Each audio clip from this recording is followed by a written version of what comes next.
All right, let's go over the quotient rule this time. So here's the quotient rule. Let's write it down. So quotient rule, if you have f over g, that's what a quotient is, right? Answer to a division, and you're taking the derivative of it. That's what I mean by that little, what's it called? This prime notation.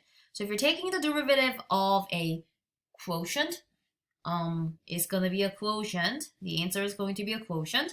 I don't think it has to be that long, maybe like this long. The bottom is the easy part. The bottom is the easy part. The bottom is going to be just g squared. Okay? So whatever the original numerator is, the derivative will be that squared. Okay? That is the denominator. Now the numerator is a little more challenging. If you take a look, it's going to be g times f prime. So it's going to be g, the bottom times f prime, g f prime, and you have to do minus. And what's next? You need to do f g prime. So f g prime. Just like product rule, if you can identify what f is, f prime is, g is, g prime is, you're good. You just have to plug it into this format. But because subtraction is not commutative, you have to make sure that you're following this order exactly. I guess you can do it as f prime times g and g prime times f. That's okay if you want to switch up these two multiplication order, but you cannot switch the subtraction. So be super careful with the order, okay?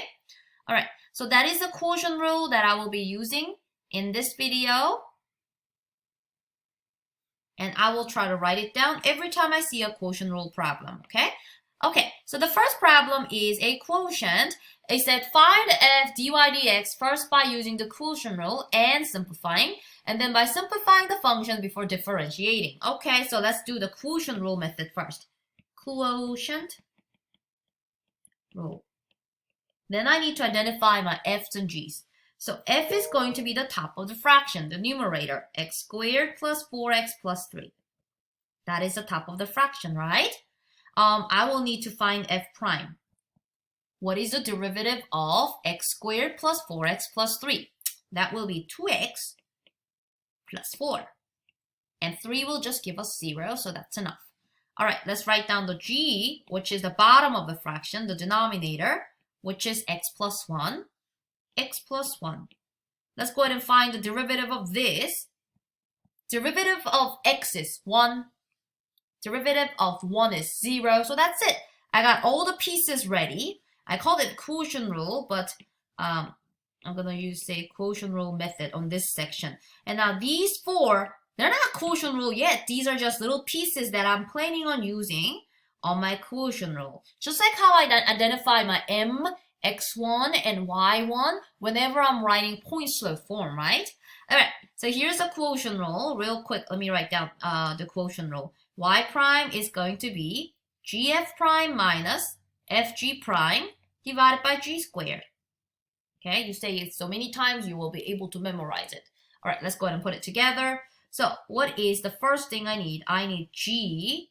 G is x plus 1. Put those guys in a nice binomial parenthesis, okay? Parenthesis x plus 1. And I need the next thing to be f prime. Where's my f prime? Ah, right there. Put that in a parenthesis too. 2x plus 4. And then I need a minus sign. Oh, minus sign. After the minus sign, we need our f. F is that trinomial. So I will say parenthesis x squared plus 4x plus 3. Make this, a little bit longer again. And the very last term that I need is g. Ooh, I need a g prime. So it's very similar to product rule, isn't it? Hey, look at that. I like that very much. That's just one. That's just one. So we are done with the numerator, you guys. We're done with the numerator. And because it's 1, you don't really have to write 1. Let's go to the bottom. The bottom of the fraction will be g squared. So you simply write down g, but you square that. So here is g, and g is x plus 1. So you square it. We're done. But they said, sorry, simplify this. I'm sorry, not that part. But they said you use the quotient rule, now simplify it. Hey, we're good at foiling, so we got this. Let's go ahead and foil this.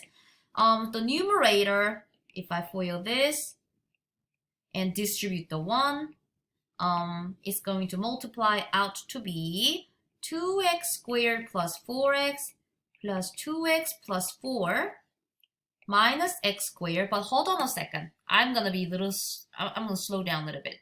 First of all, did I even FOIL this right? Looks that way. But notice that, okay, honestly, distributing the 1 was a silly idea. We don't have to do that. But I rather focus on distributing this negative sign, okay? Because multiplying by 1 doesn't change anything. But multiplying by a negative 1, that's going to change all their signs. So guess what? The second part, I will go ahead and write down minus x squared, minus 4x, and minus 3. And in the bottom of the fraction, we still have x plus 1 squared. Just like how we were working with difference quotient, we are hoping that a lot of things will cancel out. Probably not a lot, but there's a positive 4x, there's a negative x. Those are gone. But I think I have to just combine some like terms now. So these two are canceled out. But let's identify some like terms. I see there is a 2x squared and negative 1x squared. So I can subtract them. All right, I can subtract them and get 1x squared, right? I can get 1x squared. What else?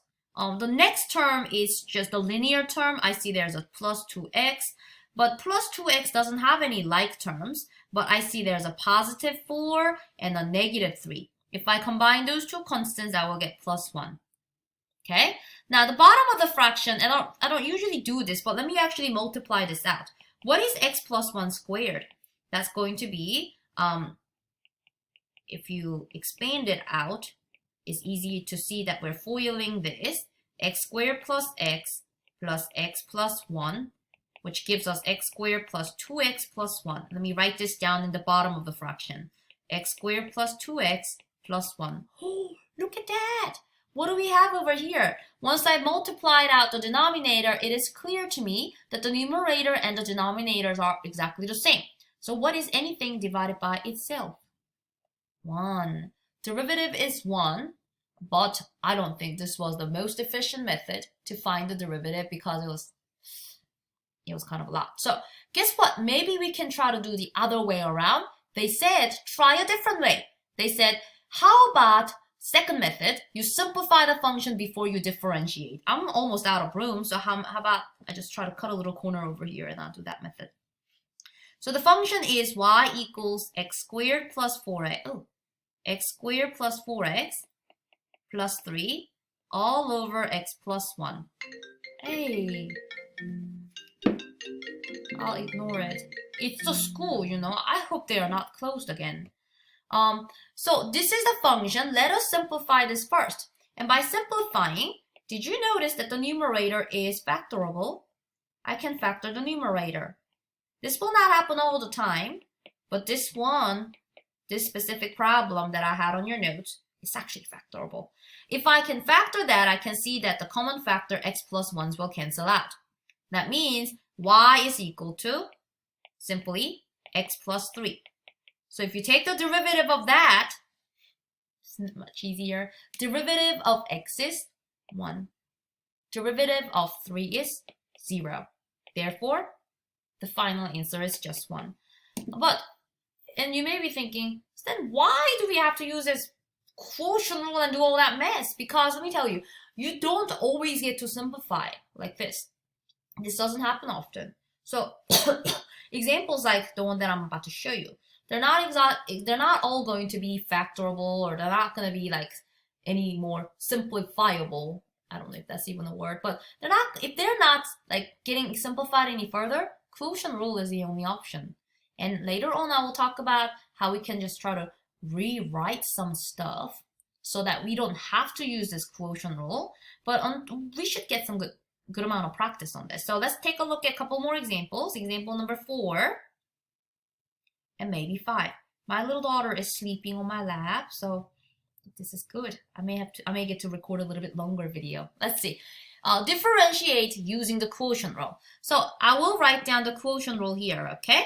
If you have a quotient and you're taking the derivative of that quotient, it's going to be g squared in the bottom, okay? And the numerator will go as this, g f prime minus f g prime. So all you need to do is find those little pieces and put it in there, okay? So let's find f. F is the top of the fraction. F is 2x squared minus 3. If that is f, f prime is going to be what? 4x minus 0, but 4x is fine. G is the bottom of the fraction, so I write down the bottom of the fraction, and let's take the derivative. Derivative of 6x cubed, you multiply 6 times 3, 18, and the new power is now 2. And derivative of 1 is just 0, so I don't have to write that. So I got all the pieces ready. Let us do the product of the quotient rule. So f prime of x is going to go like this. The bottom of the fraction is always easy. Now let's take a look at the rule real quick. The bottom of the fraction is g squared. So I need to do this. Go ahead and do 6x cubed plus 1 squared. So I wrote that down first because the bottom is short and easy, right? Now let's go back and do the rest of it. The numerator, we start with g first. So what's my g? G is, hey, that is g. So how about I just use the same color to write it? So I'll go ahead and write that first. Parenthesis 6x cubed plus 1. That green highlighted thing is g. So I wrote that down first. That's good. Next, we need our f prime. We need our f prime. So where is f prime? F prime is 2x squared minus 3. So I will do parenthesis 2x minus 3. 2x squared minus 3. That's good. But we're not done yet, right? Draw the long fraction bar. What comes after that? Minus sign, and we need our f. What is f, guys? F is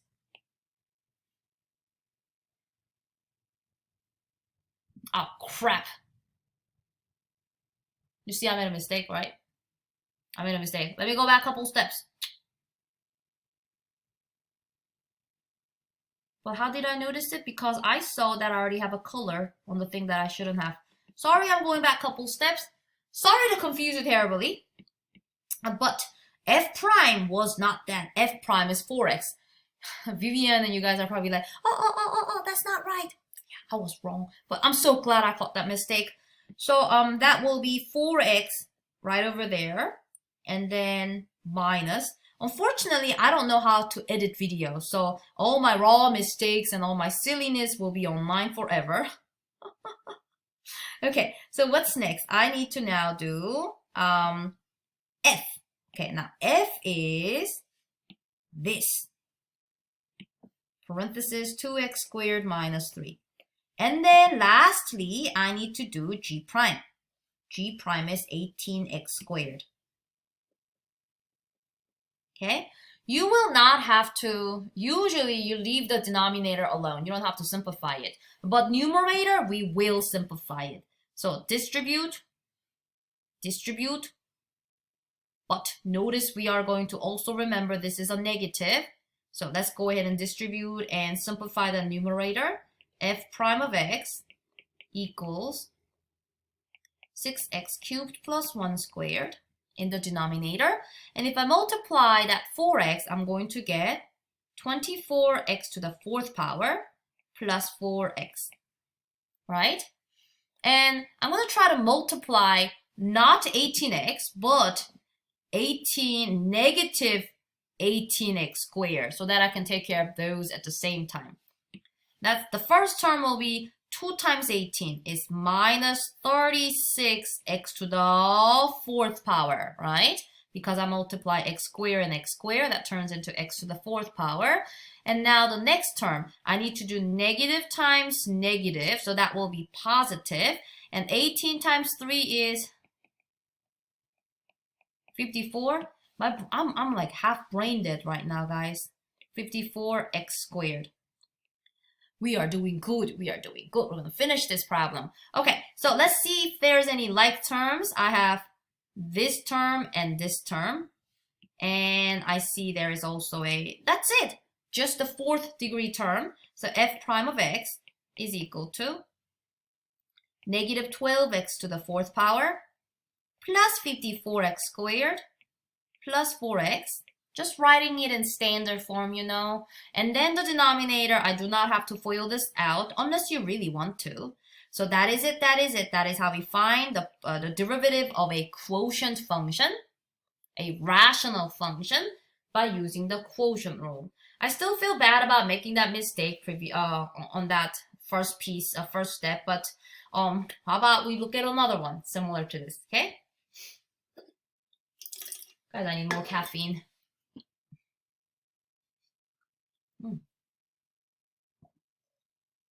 Oh, what a fun one. Take a look. This is a fraction and a random little x to the fourth power added. It's got a little tail. So we are going to use the quotient rule for the first fraction. Okay, look. Let us use I'll go ahead and circle this. I'll go ahead and use the quotient rule for the first piece. And I'll just, derivative of x to the fourth power is, we all know it. If you do look at this one, ddx of x to the fourth power is simply 4x to the third power. So the hard part is what I circled in orange.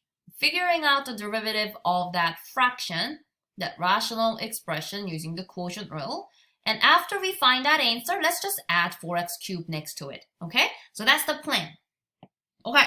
So let's go ahead and label everything we know. F is always the numerator for me. And then I will go ahead and find the derivative of that. X squared.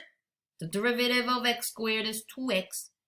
Derivative of negative 6x is negative 6. And 7 will give us 0. All right, let's go do the g. G is x squared plus 9. That means g prime is going to be 2x. By the time you're watching this video, you guys are going to be probably like pro with power rule. So I know we spend a longer time taking the derivative using power rule in our synchronous Zoom meeting class. But hopefully by now, after doing about 31 homework problems, you got this power rule down. All right, let's do the quotient rule, okay? So real quick, let me go ahead and write down the quotient rule. Goes like this. If you have f over g prime, if you're taking the derivative of a quotient, the bottom of the fraction is what? G squared. That's the easy one. The top of the fraction is always gf prime minus fg prime. We're ready to plug in. So the derivative of this function, the whole thing, we're going to start writing the derivative of that quotient. So what is g squared? Let's take a look. G squared. G is this.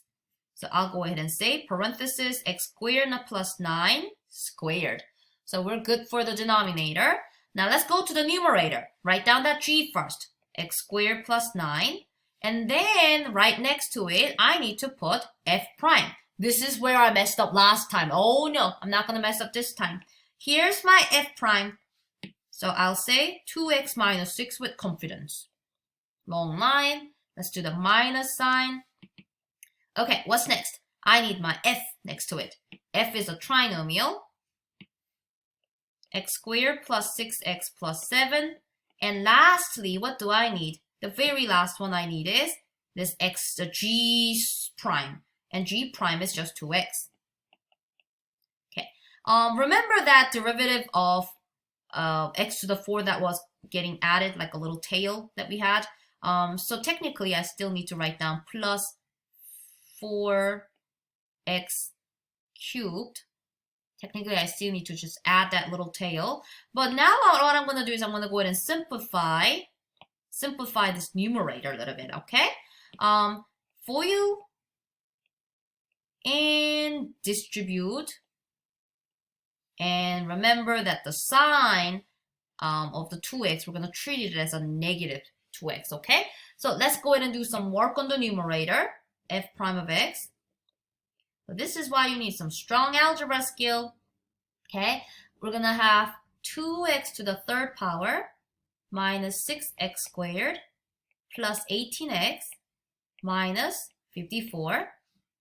And now I am looking at the second piece. multiply negative 2x instead of positive 2x to take care of that negative sign too. We're going to get negative 2x to the third power plus 12x squared. Lastly, minus 14x all over x squared plus 9 squared. And don't forget to bring down that little tail of 4x cubed that we took that we found out in the very beginning. All right, let's see if we can simplify some like terms on the numerator. I see there's a positive 2x cubed and there's a negative 2x cubed, so those will cancel out. But not everything will cancel out nicely like how it happened on difference quotient. Sometimes we will have to combine these like terms. Like there is negative 6x squared. There's a positive 12x squared. So I will make that to be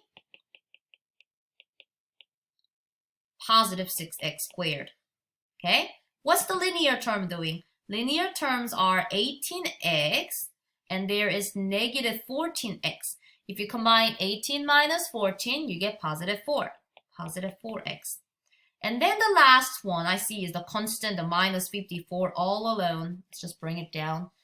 All over x squared plus 9 squared. And then that little tail, 4x cubed, just tag along. So that's it. We found the derivative. We simplified the numerator beautifully. And that is all we need to do for this problem. Sorry guys, I was getting really tired of doing algebra. So I was doing it pretty quickly. So if you think I made any mistakes, multiplication or distribution or sign, reach out to me so that I can fix my mistake. But that is enough for quotient rule. You're going to have a whole bunch of problems on your My Math Lab homework. Reach out to me if you have any questions about any specific homework problem. I will be back to do example 5 in another video. I tend to put something like this on your first exam, so I want to spend maybe like go over this one a little bit slower in a little more detail with more energy. But thank you for watching this one. All right, I'll be right back. If I can know how to turn this off, struggling to turn this video off. Guys, stop watching this.